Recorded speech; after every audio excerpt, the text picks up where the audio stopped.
The story begins with an ordinary day in the town of Little Whinging, where Vernon and Petunia Dursley live with their son Dudley. The Dursleys are described as a normal family, with Vernon working at a drill company and Petunia taking care of the household. They are very proud of their normal life, and they despise anything unusual. As the Dursleys go about their day, there are hints that something strange is going on in the world around them. Strange things are happening, but the Dursleys are so obsessed with their normal life that they choose to ignore them. It's the night of Halloween when the story's real magic begins. The night of October 31st brings an unimaginable event, one that changes everything for the Dursley family forever. On this fateful night, the Wizarding world celebrates the defeat of the Dark Lord, Voldemort. The Wizarding community, however, is unaware of the Dursleys' connections to this story and to the hero who survived this attack. The mysterious wizard Albus Dumbledore is introduced. Dumbledore, a large man with a long silver beard and half-moon glasses, is one of the most respected and well-known figures in the Wizarding world. He arrives on Privet Drive, the street where the Dursleys live, in the early hours of the morning, alongside Professor McGonagall and Hagrid.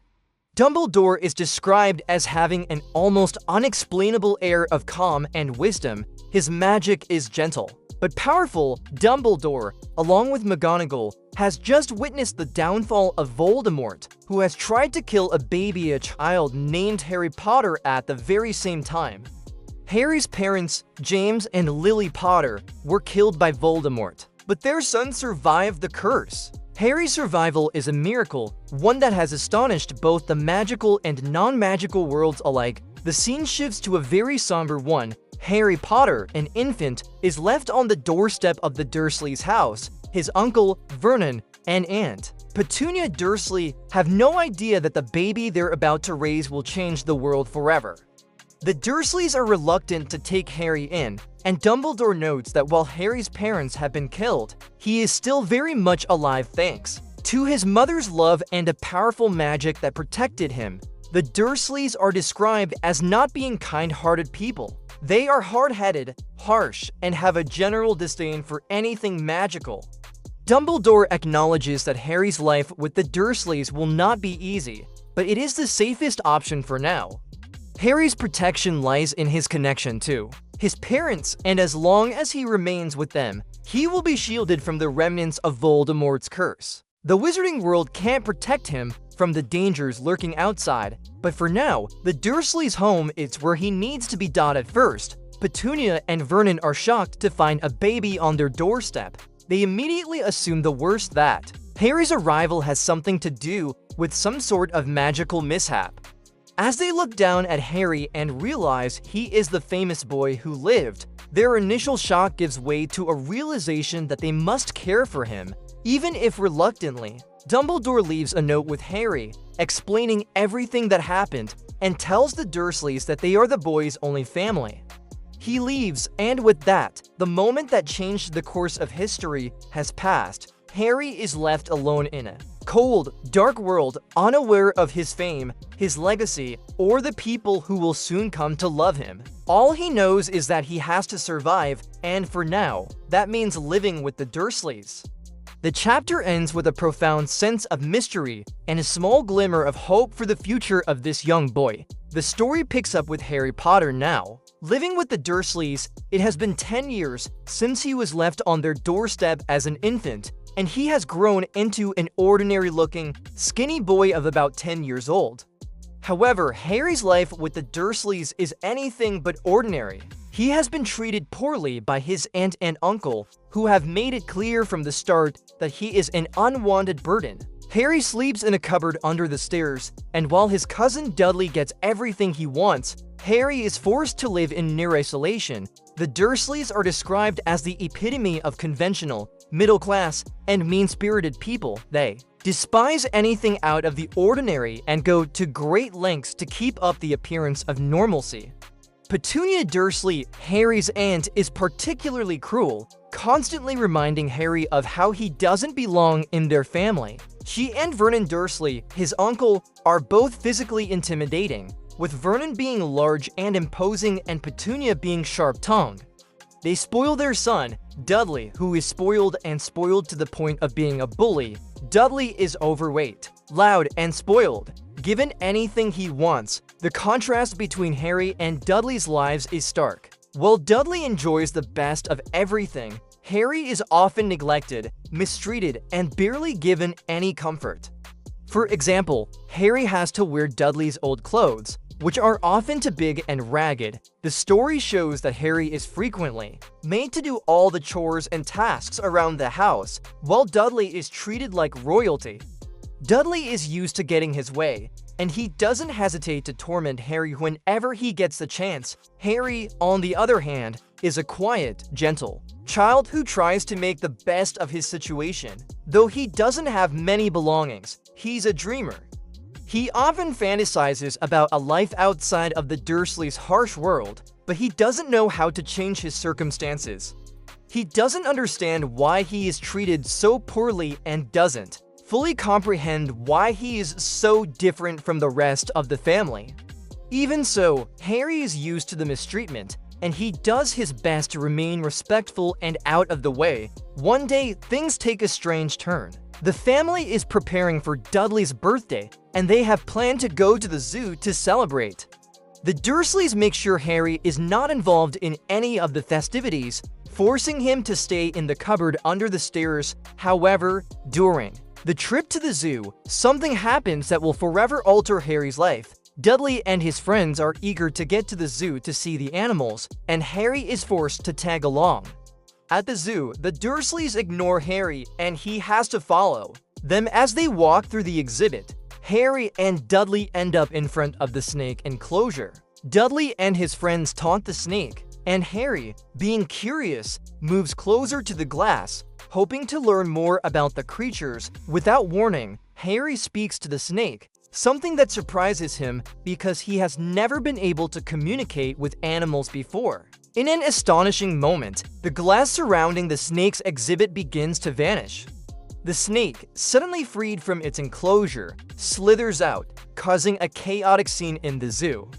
People scream and the Dursleys panic. In the confusion, the snake escapes and slithers away into the zoo, while the Dursleys frantically try to cover up the event, blaming Harry for the accident. The Dursleys are furious with Harry, and they chastise him for causing the trouble at the zoo. They can't believe that he caused the glass to vanish, and they are disturbed by the fact that Harry could communicate with a snake. This event makes Harry more uncomfortable with the fact that something strange seems to happen around him. Even though he doesn't understand how or why. The chapter ends with Harry feeling more isolated than ever. He knows something unusual happened, but he has no idea how or why he could have caused the glass to disappear. Harry is left confused, wondering if he's going crazy, and fearful of what might happen next. Harry's life with the Dursleys takes an even stranger turn as a series of mysterious letters begin arriving for him. Harry is unaware of the significance of these letters, but the Dursleys are immediately on edge. The family's reaction too. These letters hints at the magical world that Harry is connected to but hasn't yet discovered. The chapter is marked by a growing sense of mystery, as the letters represent the first real clue that Harry's life is about to change forever. The chapter begins with Harry's life continuing in the usual miserable way. He spends his days doing chores and being ignored by the Dursleys. Dudley, as usual, is spoiled, and Harry is the family servant, always relegated to the margins of their lives. Harry continues to try and make the best of things, but life is still harsh for him. It all starts when the first letter arrives. One day, as Harry is sitting in the kitchen with the Dursleys, a letter arrives with his name on it. Harry is confused, but intrigued. This is the first piece of mail he has ever received. However, before he can open it, Vernon Dursley snatches it away. He seems agitated and quickly burns the letter without allowing Harry a chance to read it. The next day, more letters arrive, at first just one, then two, then dozens. Harry is bewildered by the increasing number of letters arriving, all addressed to him in the same unusual handwriting. The letters are clearly important to the Dursleys, and their reaction grows more desperate with each letter. Each one is addressed to Harry Potter, but the Dursleys are determined to prevent him from reading any of them. Vernon Dursley, sensing something strange is happening, takes drastic action. He boards up the entire house and even goes so far as to rent a house on a rock in the middle of the sea, hoping to escape the influx of letters. Despite his efforts to keep the letters away from Harry, more and more letters arrive, each more urgently written than the last dot. In a moment of tension, the family is shown in full panic mode. As Harry watches in confusion, the Dursleys become obsessed with stopping the letters, even though Harry doesn't understand what the letters mean or why they are so important. The Dursleys' increasing fear and anxiety show that there is something deeply unsettling about these letters, and their bizarre behavior hints at the magical world that Harry is about to enter. The tension reaches its peak when Vernon Dursley decides to take extreme measures. After attempting to escape to the seaside shack, the family discovers that the letters have followed them there. With no way to hide from the truth, Harry is left completely in the dark, unaware that these letters are the first official invitation to the magical world that awaits him. Just as it seems like the Dursleys have done everything they can to block Harry from reading the letters, the final letter arrives, this time delivered in person. Hagrid, the giant half-giant gamekeeper of Hogwarts, bursts through the door on Harry's 11th birthday. He delivers the long-awaited letter, and with it, the revelation that Harry is a wizard. For the first time in his life, Harry learns of the magical world that he is a part of. He discovers that he has been accepted to Hogwarts School of Witchcraft and Wizardry, and his life is about to change forever. This moment is both magical and overwhelming for Harry. He is stunned to learn that he is not just any ordinary boy, but a wizard, destined for a world filled with magic, wonder, and adventure. Hagrid, full of enthusiasm and warmth, explains the basics of magic to Harry, and in this moment, Harry's life as he knows it is completely upended. Harry's life takes a dramatic turn as he learns the truth about his magical heritage and the world he is about to enter. The chapter centers around Hagrid, the half-giant gamekeeper from Hogwarts, who finally arrives to deliver Harry's Hogwarts letter in person after the Dursleys have tried everything to keep it away from him. The chapter begins with Harry and the Dursleys on the run. After Hagrid's letter arrives, the Dursleys, in a panic, try to escape the inevitable by going to increasingly extreme lengths to prevent Harry from receiving it. They hide in a house on a rock in the middle of the sea. Despite their efforts, the letters continue to find their way to Harry, which only escalates the Dursleys' anxiety. The tension in the house is high, and Harry is completely confused, still unaware of why everyone is acting so strangely. After many failed attempts to block the letters, including boarding up the letter boxes and even going as far as trying to escape to a shack on a small island, the Dursleys believe they've found the solution. But just as the family sits down, trying to pretend everything is fine, a huge bang is heard, and the door is violently smashed open. Enter Rubeus Hagrid, the keeper of the keys and grounds at Hogwarts School of Witchcraft and Wizardry. Standing in the doorway is a giant of a man, a half-giant with wild, untamed hair and a thick beard. Hagrid is introduced with such presence and power that the Dursleys are immediately frightened, especially with his overwhelming size. Harry, on the other hand, is still in shock and barely understands what's happening. Hagrid immediately informs Harry that he has been accepted into Hogwarts. At first, Harry is confused, unable to comprehend the full implications of the news. Hagrid explains that Harry is a wizard and that he has been famous in the wizarding world ever since he survived an attack from the Dark Wizard, Voldemort. As a baby, the news of his true identity shocks Harry, but Hagrid patiently explains the magical world and Harry's place in it. Hagrid tells Harry about the dark events surrounding his parents' deaths and Voldemort's downfall, which left Harry with a lightning-shaped scar on his forehead. After revealing the truth about Harry's magical heritage, Hagrid becomes more gentle, and begins to tell Harry about the details of the wizarding world. Hagrid's warmth and kindness immediately put Harry at ease, especially after years of abuse from the Dursleys.